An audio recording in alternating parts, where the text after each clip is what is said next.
Hey everyone, thanks for joining us for Reconstructing Truth. My name's Aaron. This is Caleb. We're grateful just to be back with you guys this week. As we get started, we want to ask you to do a couple things. Of course, like, share content, inflate our egos. Or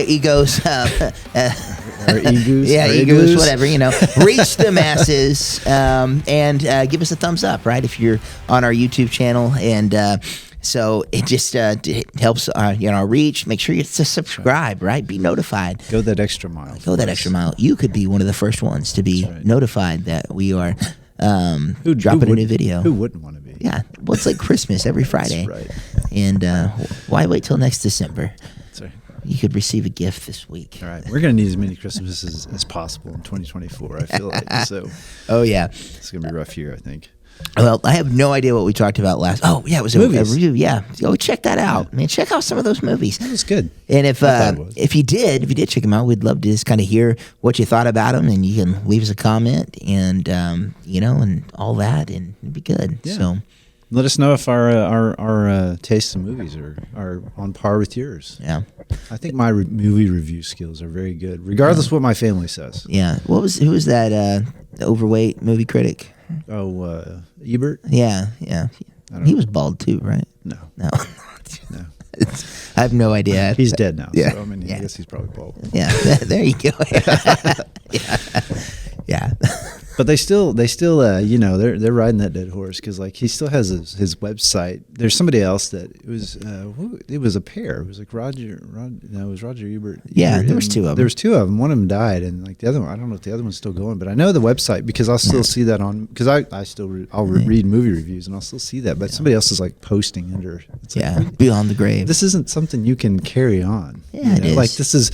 That because movies, art. They're not the only ones to do it, and the right, and because that's the kind of like a left. They did that, and the right's done it with Rush Limbaugh. Well, that's true. So they do run off on his coattails for sure. Yeah, it's like all this stuff. Like, no, Rush is dead. Yeah, he smoked too many cigars and drank so much whiskey. He's done.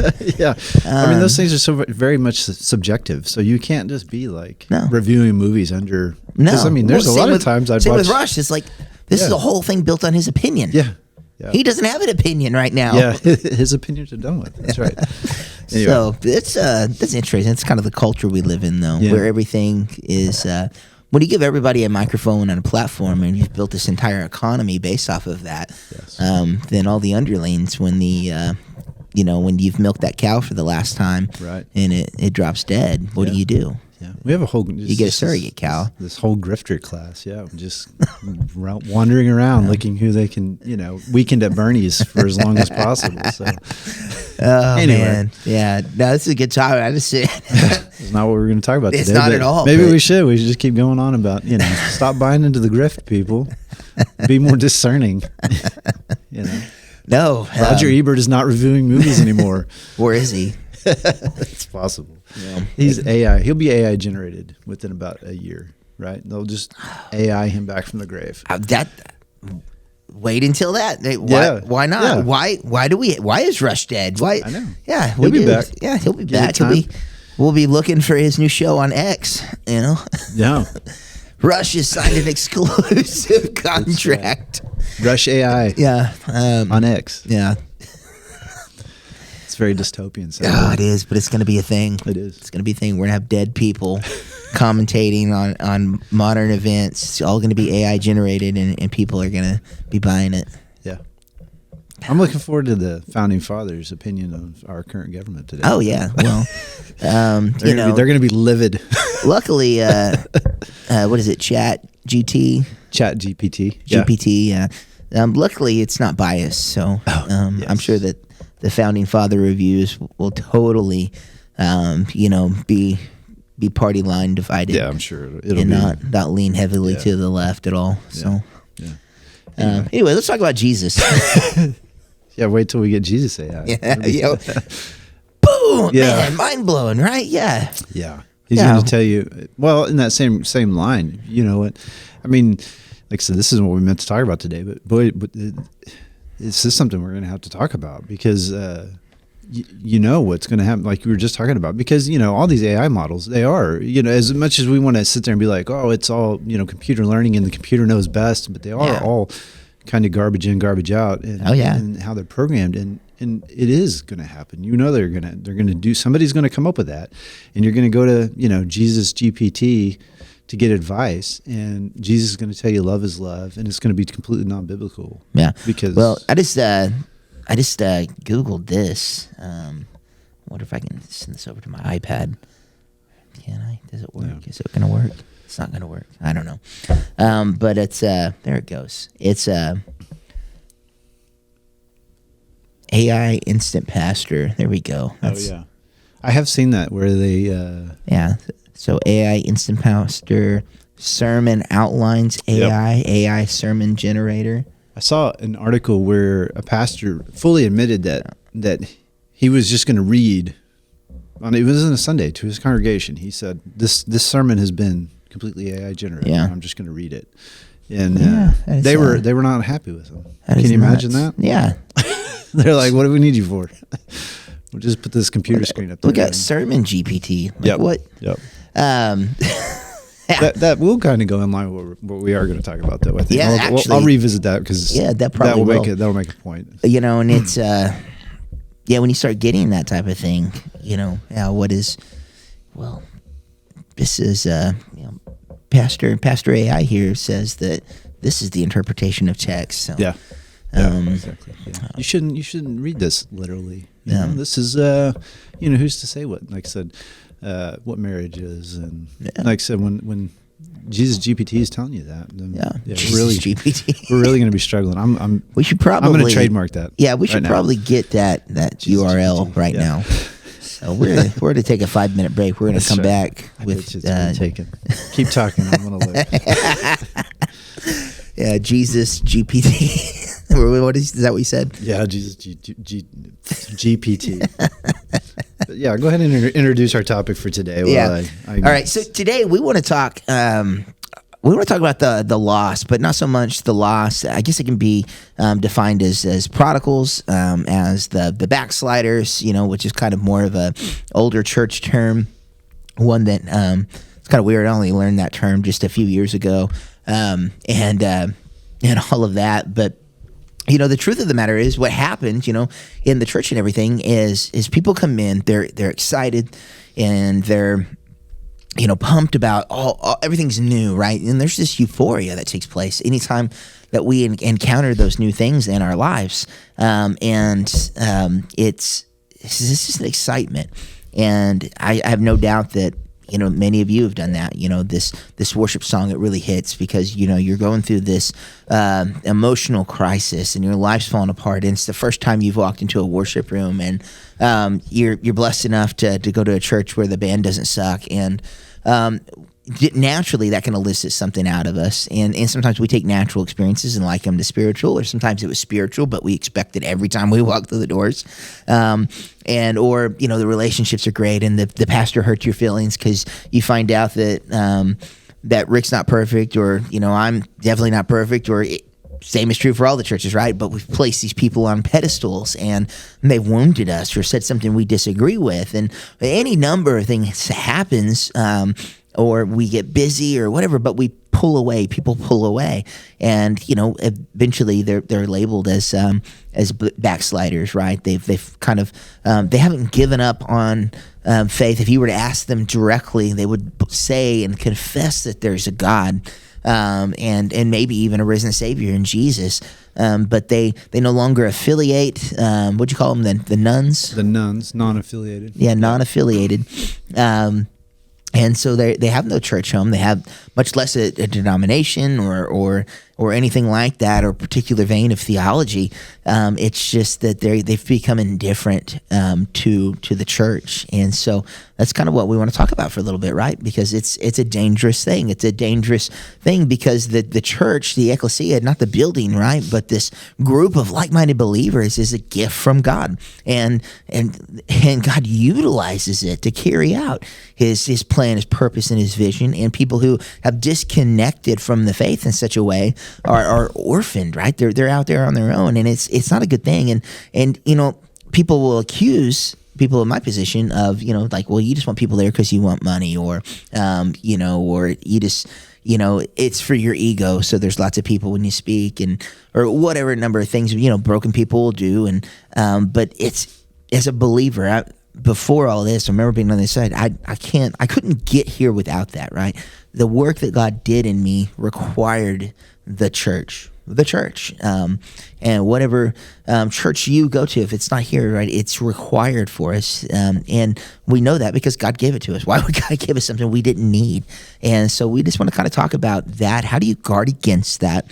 How do you help those that maybe have fallen away and are indifferent to the things of God to draw them back? Is it available? It is not. No, GPT is already taken. Ah, man. And so they selling it, or can I ask Jesus GPT something? They're not selling it. It's not done yet. It says it's a good idea, and we're working on it. Yeah. So that's what the sometimes webpage says. Sometimes I think you Google things, and there's some type of algorithm that's like we'll take that. Yeah. We're not going to give that to you. I went to jesusgpt.com specifically to see if something, and then I also looked at the domain retailer to see if I could buy it. But it wasn't even on, they didn't give you the option to even give an offer. No. Sometimes they give you that option, it's like $1,500 or whatever. It's like, no. On a completely different thing, I saw this meme, and it shows it was a crappy meme. It's like stick figure type of things. Mm-hmm. And so there's these guys on the boat, and there's this officer, and he's clearly engaging with these two characters, and they both have rocks in their hand, and then Jesus comes on the scene, and he says, let ye without sin cast the first stone. And so one of them throws their stone, and Jesus points to the one that still has his rock, and he goes, "There's your murderer." And the cop goes, "Thanks, Detective Jesus." Yeah. It's just that simple. So, how do we not backslide, Aaron? Well, I think there's probably two aspects to this, and I'm going to start with the one that nobody wants to talk about, which is personal responsibility, because that's something that we feel. Yeah, personal responsibility. That's something we preach here, especially as leaders in our recovery ministry. And that's totally I'm not going to say totally unique to recovery ministries, but it is something that we put an emphasis on that maybe isn't emphasized in other areas, is that you are responsible for the things you do and the choices you make. And so as Christians, your personal responsibility is to understand your faith.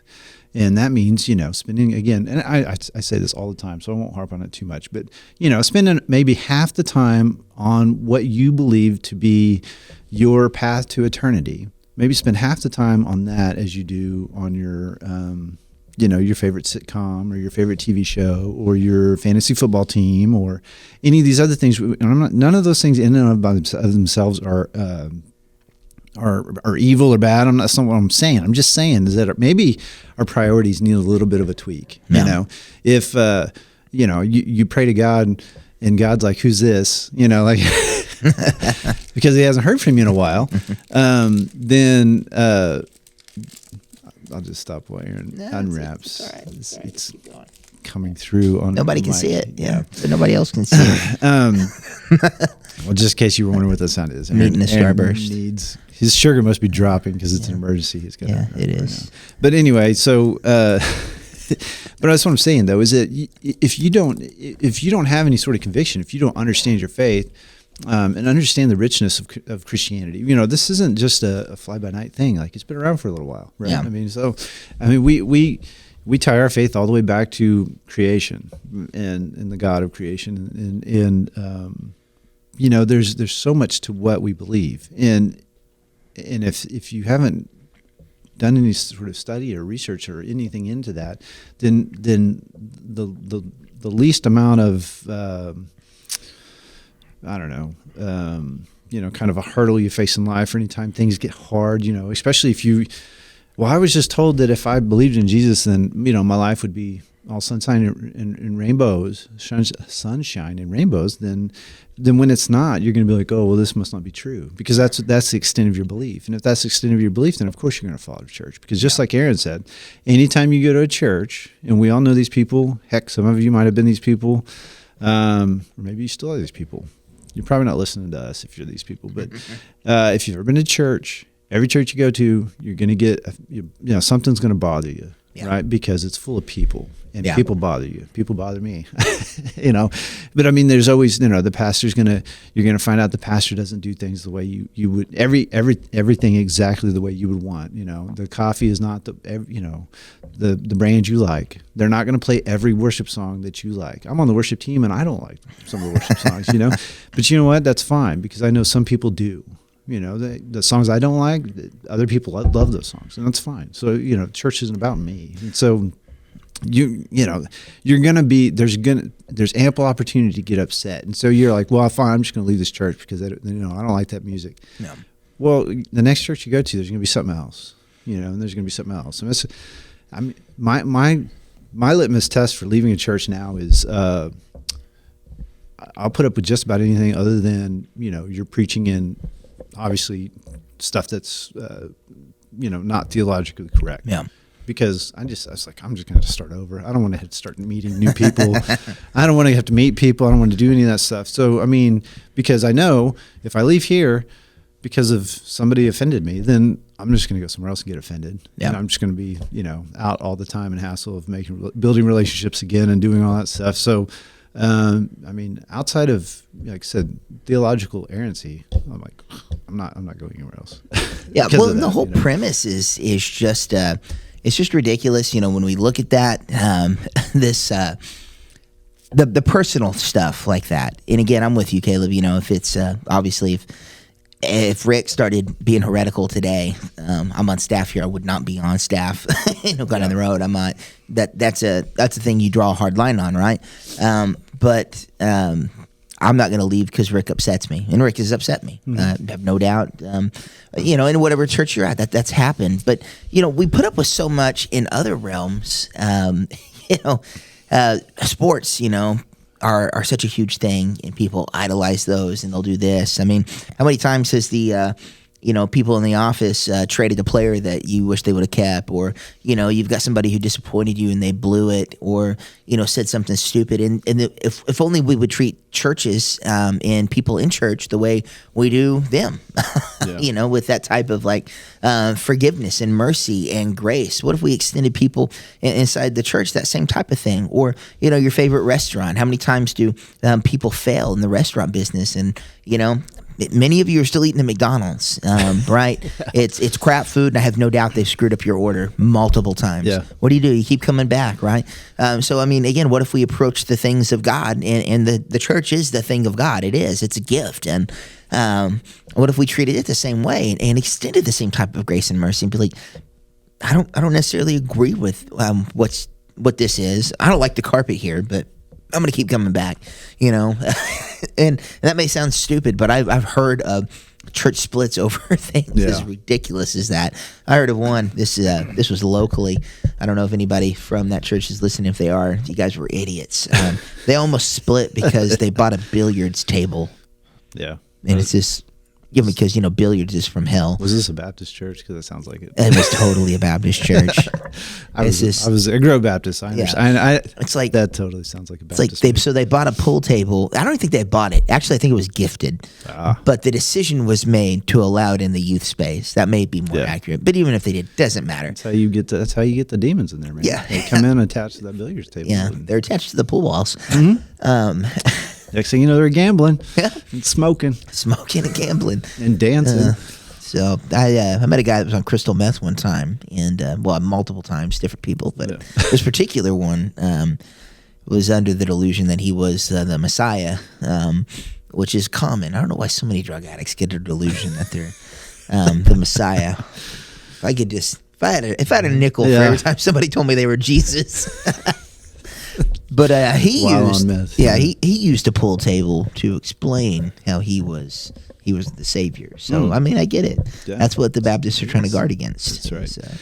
Yeah, church I used to go to. Somebody complained. We did the same thing. Were kind of what we do here. We have those the cards, the info cards, and we fill that out. And somebody had wrote in and complained that the worship leader's guitar, his acoustic guitar, was too shiny. There we go. Yeah, it's keeping people from that laminated Jesus. Top, yeah. Yeah. And I was like, really? We only play eggshell guitars here. That's right. If you're tired of having Matt finish, then just get out. But again, as silly as that seems, when you think about it, I mean, how often do we allow things to detract from the mission that are not crucial? It doesn't matter. It doesn't matter at all. It doesn't matter at all.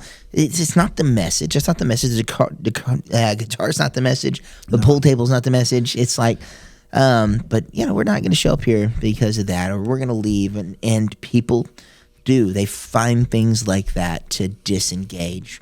And it could be more serious, right? You could get hurt and offended. And I go back to that. I mean, all of my close friends have pissed me off at some point. Yeah. I mean, me and you have been working together for years. No doubt, I have ticked you off every day. Right? I mean, and you've got to be like, that was stupid. Aaron's an idiot. Everybody that interacts with me, I know that. But we have to look past those things, or otherwise we will never have any deep and meaningful relationships. That's probably why a lot of people don't have deep and meaningful relationships now. We're so offended. We're such an offended culture. You can't make it through life without being. We get offended. Well, I'm not going to say it because people are going to get offended. I will say it. We get offended when Walmart asks to see our receipt after they check. You have to go through the self-checkout thing. I'm not showing my receipt. Well, don't. If that bothers you, don't shop there. Like that's their choice. Yeah. It's their business. They do that. Like people, they get so uppity about that. I'm just like, but there's so many things like that though, that it's just like, really, this is where you're going to expend your emotional capitals on this issue. And it's not even a new thing. I'm sure everybody listening has read the Screw Tape Letters. But who hasn't? Yeah. It's one of the things that he addresses in that, and I can't remember when was that written. In the 40s. Yeah. In the 40s or 50s. I think it was 1940s or 50s. Yeah. I have to qualify that. Just making sure in my mind that's what I was thinking, but I'm not confident enough to say it out loud, so I'll let you. Yeah. So if we're wrong, it's your fault. That's fine. But even when he wrote about that type of mentality, that's not where it began, right? It's been this ongoing thing of people having this sensitivity that drives them away from the things of God, and that's exactly what happens. And so we have to understand what it cost us. What does being a snowflake cost you? And I don't mean that in the political sense of snowflake. Right. Just being soft. Don't get offended by that. Yeah, don't get offended. Yeah, it's like, man. What an indicator of the kind. Like I said, everything we talk about, we're like having a quiet. Well, this isn't how I mean it, because we're so so worried about offending. And me and you are the least likely to worry about offending people, and we're still like having to qualify some of this stuff. It's just like, oh, jeez. But it robs you. It's robbing you. It's robbing. Like if that's you, it's robbing you of what God has for you. To do a great work, right? We get to be engaged in this great work of God, and Jesus, told Peter, it's like, upon this I'll build my church, and the gates of hell will not prevail against it. So the mentality we get to be a part of the offensive against the enemy with God when we're connected with the church. We're part of a different offensive now. Yeah, right. Dad joke. Where's our? Do we got the drum? I do have that. I haven't muted. You don't know which one it is, do you? I do. It's not making noise. You gotta turn up the volume. That's right. Totally lost the moment now. There we go. Yeah, it's still good. But you miss out, and if that's not you, you're not the offended. You know somebody. We all know somebody. Oh, yeah. And it's our job. If you're on Facebook, you know somebody. Well, I mean, I'm talking like if you're a part of the church, you have a friend that's got a church hurt that's left over something stupid. And I don't know why, but this is what they always say. God's calling me away. Yeah. And it's funny. God always calls him to the couch on Sunday morning. What weird. God didn't call you to another church. He just called you to be at home for a 10-year season. I can watch online. Yeah. So somebody. It's you. If you have influence in their life, you have to have the fortitude to go and have a conversation with them and say, you're missing it. This is not okay. Yeah. It's not okay. Because they're not going to listen to us on that.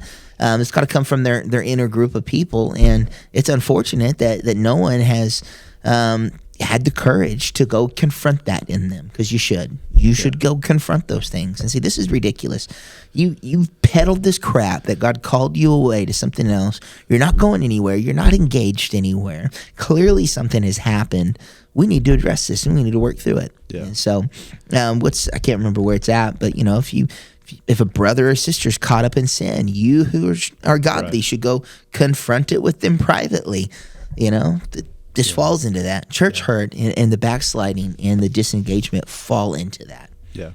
Yeah, I mean, and that's the thing, again, to go back to, it's a point of, one, having the conviction about your faith, right? Like if God, and this is the kind of point I try to make often, is that if you believe God is God, right, and God has some sort of call on our life or says, these are the things that I expect out of you, like if we give him that position in our lives, then that should be the driving force behind what we do, as far as like, I'm going to do my best. I don't live up to it all the time, but I'm going to do my best to get into alignment with what God wants for me. Excuse me.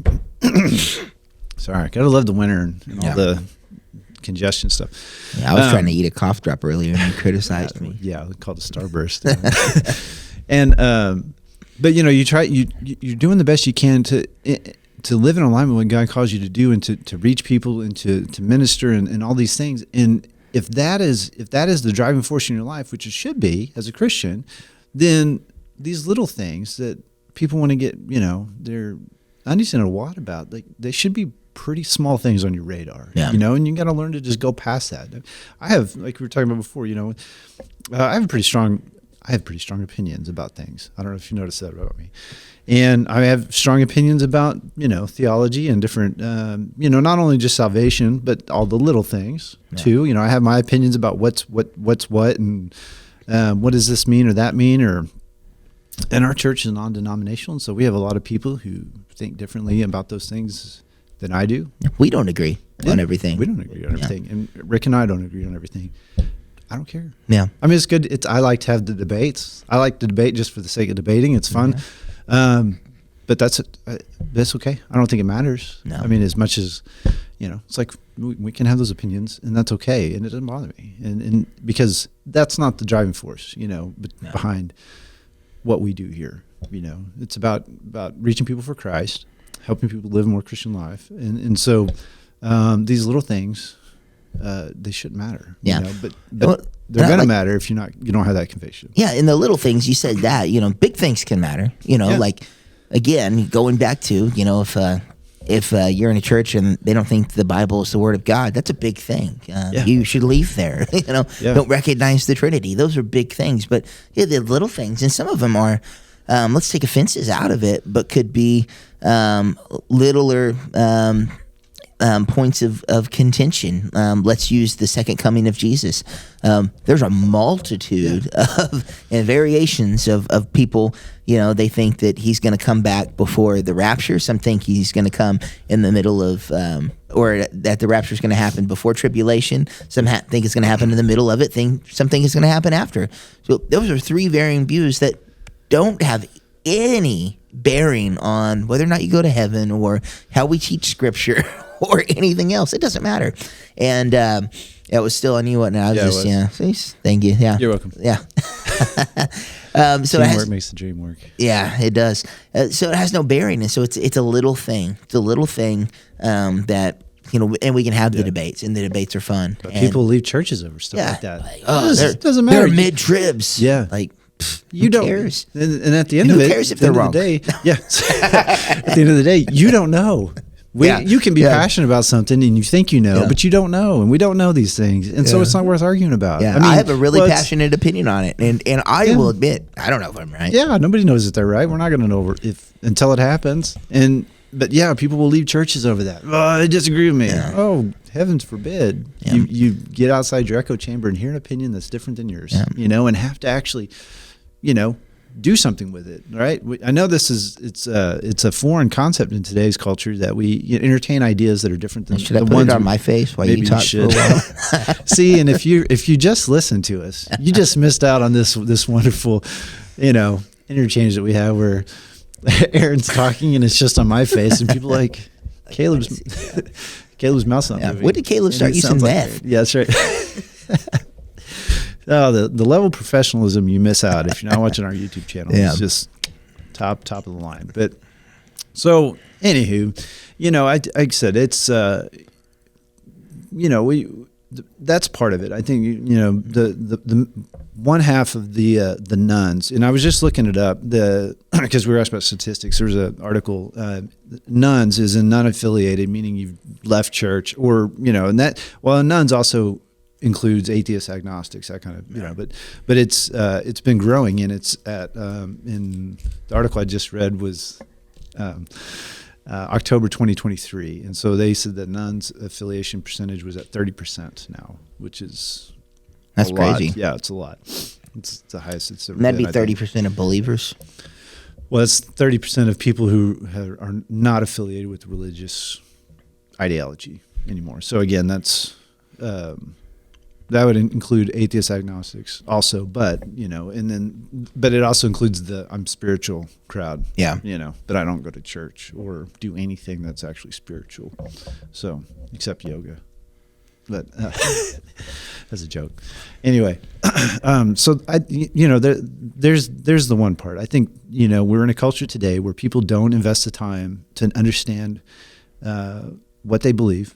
And then they don't have the intestinal fortitude to, we're so worried about being offended or whatever that, we can't handle any sort of pushback or, other ideas outside of what we already want to believe. And so that's part of it. I think the other part we've talked about before is that churches have attempted so hard to be relevant to culture that people come and they're like, what's the difference? Yeah. It's like, why am I spending my time here on a Sunday morning when it's exactly the same as anything else? Like I think, I don't know. I really like Disney on Ice productions for Sunday morning. Yeah. Well, I mean, some churches, some churches, I've seen their Easter programs and stuff they put on. They're practically Disney on Ice. Yeah, that's what I was poking at. Okay. There's one church in particular. I showed you the one we watched. Yeah. It's a place in Canada, and they have the most ridiculous. Like over the top. Yeah, it's like the Lion King, but Simba or what was it? Mufasa is like being crucified on the cross, and it's supposed to be Jesus. And we watched this whole deal. It's ridiculous. And I'm just like, at what point there's not somebody, of course they probably all left, but then somebody who actually is like theologically sound. What point do you not stand up and be like, listen, guys, I think we've gone a little too far here. I get trying to be relevant, but when you start to substitute, Christian, truth and doctrine for culture relevancy. So I was listening to this clip locally, and I won't say who it was, but and I say locally, it's like in this part of Oklahoma that we're in, and I get what he's trying to do, but again, trying to have this relevancy and cross the line, liking Jesus to a stripper. Yes. I showed you that. You were okay. Yeah.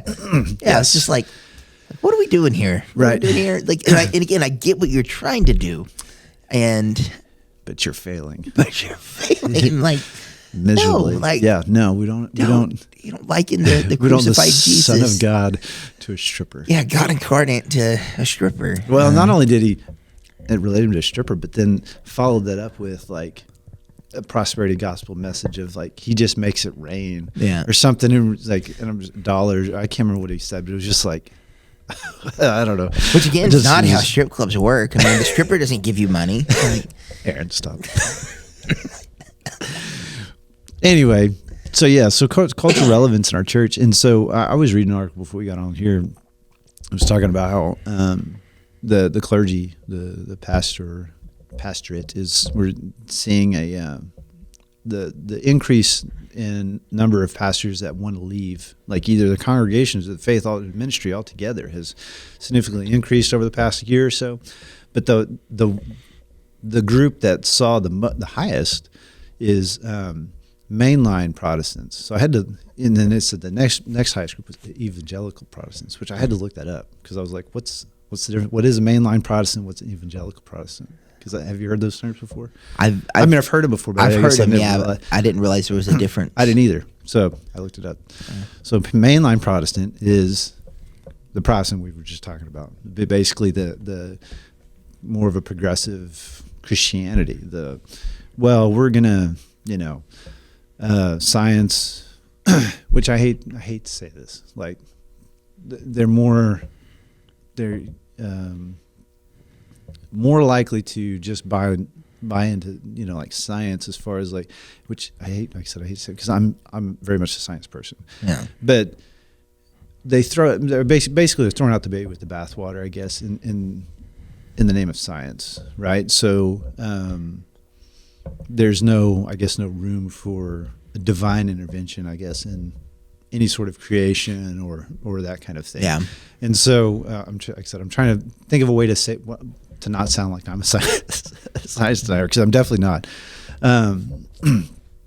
But like culturally, they're a lot more like, they're more likely to be the people who are going to say that any sort of cultural, social rules that you read in the Bible, that's going to be more of, well, that was for that time, but this time is different, that kind of stuff, Yeah. So, like I said, where this is exactly what we're talking about, where it's like, well, you've made yourself look exactly like culture, society today. So why go to church? Yeah. Why have any rules, right? Why have a God? If you can pick and choose what it is you want to believe in the Bible, well, why have a God at all, or have any sort of call in your life? Just go out and live your life how you see fit. I'm going to just, what I think is good, and what's wrong is wrong, and I'll just do that. Yeah. I mean, if that was the depth of my conviction, I wouldn't come to church. No. I mean, it's a waste of time.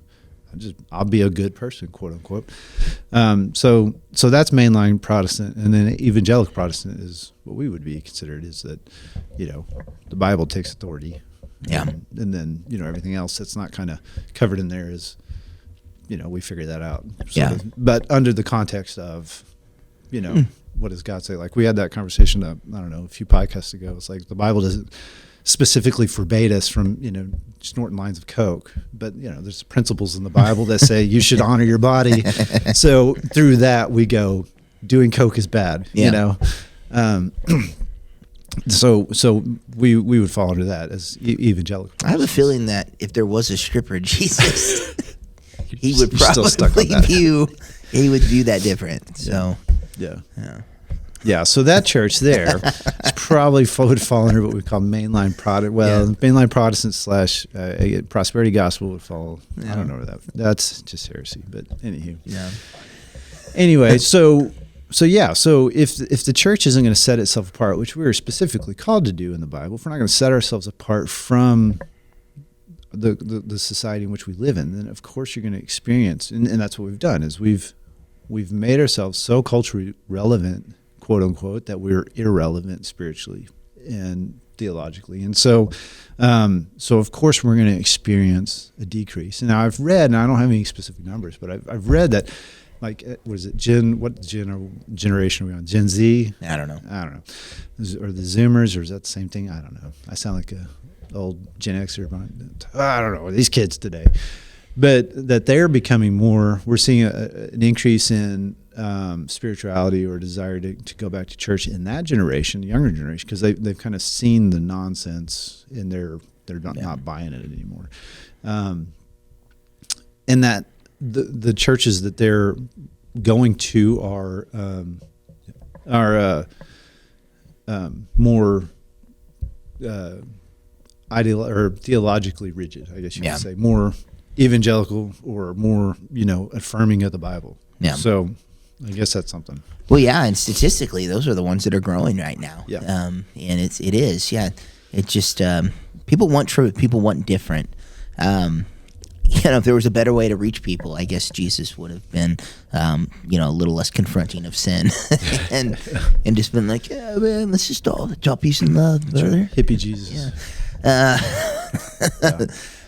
But we do have to, as churches and church leaders, it's our responsibility to present the gospel in its original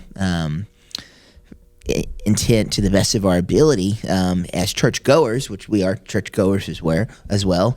It's our responsibility to realize that we are called in a support role here as members of the body to support the head. And if we cannot agree with the core message and feel like it's doctrinally inerrant or something like that, then wrong. I said the wrong word there. Yeah, but it's whatever.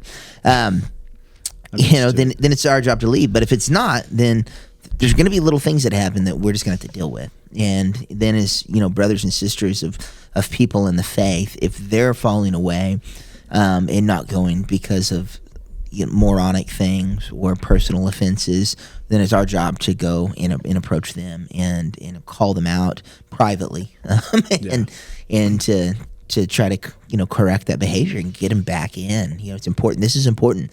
We can't forsake the gathering, right? It's important that we're engaged in it fully. Yeah. You got anything else? No, I think that's it. Other than the rant on stripper Jesus, it was and that was the thing. It was the thing. It's not something we made up. It was. Yeah, just so there's clarity there. We are not likening Jesus to a stripper. No, somebody else did that, and we're making fun of them. Yes, because that's not right. It is not right. But I do want to. In today's culture, and in the church, the big church, there is a lot of nonsense. Yeah. But hopefully this podcast. Huh? So that's why we have this podcast. Yeah. So hopefully we can get away from that. Yeah. Well, hopefully you enjoyed today's episode, and you guys will be back with us next week, and not be too offended by everything. So yeah, that's your goal for this week. Stop being a Nancy.